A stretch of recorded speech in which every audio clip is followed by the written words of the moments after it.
একই পরিবারের দুই ভাইয়ের বউ পরকিয়া করিবার যাইয়া ধরা খাইছে লাঙ্গের সাথে, পাবলিকের হাতে। মানে একটাই কথা, যেহেতু পরিস্থিতি এর জন্যই খাচ্ছি, আমি এখানে সংসার করবো না। আর যদি 10টা বউ থাকে, বাচ্চা থাকে, আমি আর কাছে যাই। এই যে মেয়েটার যে মুখের স্টেটমেন্টটা শুনলেন, তা কিন্তু কই ভাত দিয়ে এখানে শাক কিন্তু ঢাকা যায় না।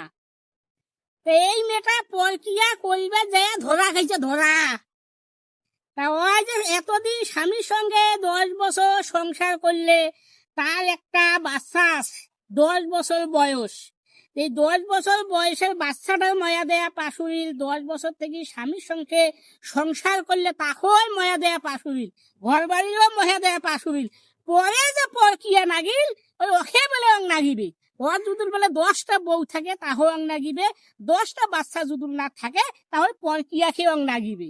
তো ওই যে পরকিয়া বড় স্বামীর সংসার থইয়া পরকিয়ার সঙ্গে যে চলে গেল, এখন পরকিয়ার বাড়ি যদি 10টা বউ থাকে, খালি 10টা বউ যদি থাকে ওকে ভাত পানি দিবে না, একে ভাত পানি দিবে।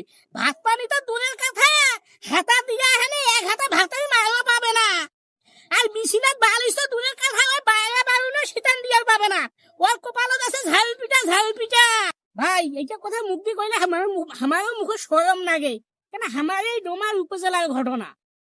আমরা যদি কবা যাইতে আমার নিজের গালন নিজের চোর লাগে, এখন না কইলেও তো হয় না। তা ভাইয়ার ঘর যারা দেশ বিদেশে আছেন, না বাড়িতে না ভাবির ঘর সঙ্গে ফোন দিয়া যোগাযোগ করেন, আর মাসে মাসে বাড়ি আইসেন। বৌসাল ঘর একটা টার্গেট থান, টার্গেট। মাসে মাসে বাড়ি আসি যদি টার্গেট না থান, তাহলে কি বুঝিবেন তোমরা?